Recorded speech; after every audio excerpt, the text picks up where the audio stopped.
here we go again. I have a tradition going by dropping stars with my drone. Christmas stars on tall trees close to my house. It all started in 2020 when I failed to put a huge star with my octocopter. Last year I did a new attempt with my small DJI drone and got the first successful landing ever. It turned out great and I was very happy and proud until the battery drained out. And let's face it, the star was way too small compared with that big tree anyway. So this year I have made a bigger star by printing it in several parts snapping together. As weight is crucial, I will now get rid of the battery and power the star from the ground.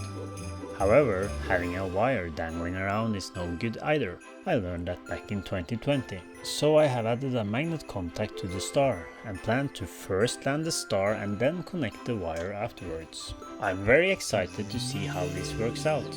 My simulations sure looks promising. I control the RGB LEDs from a microcontroller. I'm powering the whole thing by using these sweet DC-DC regulators. They allow me to pump up the voltage to 36 volts, so I don't need to worry about voltage drop in the long wires. I use 2 of these bad boys, powering half of the star each. I planned to use these rubber-coated outdoor LEDs, but it turns out I pay 40 grams for that rubber coating compared with non-coated LEDs.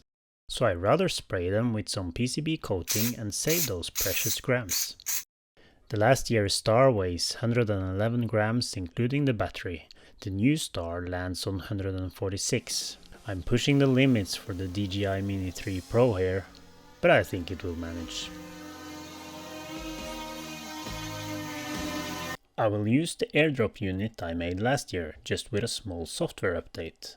Last year it dropped as soon as camera passed the sensor. With the new software, camera needs to tilt past the sensor 2 times within 3 seconds. This will trigger a 1 second delay before dropping. That allows us to capture the actual drop on camera.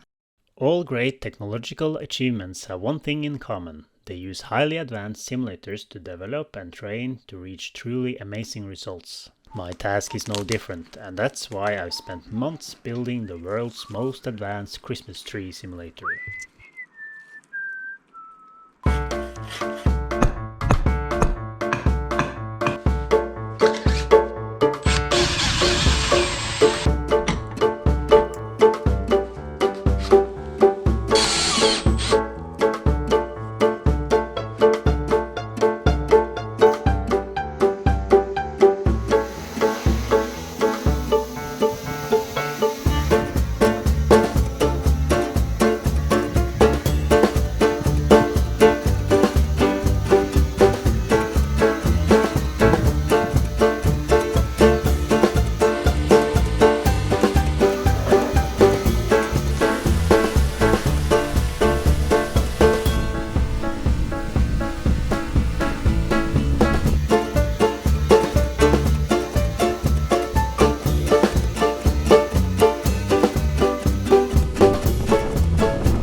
Simulator training completed with excellent results, and I got approval to launch the real Star Drop 2024 operation.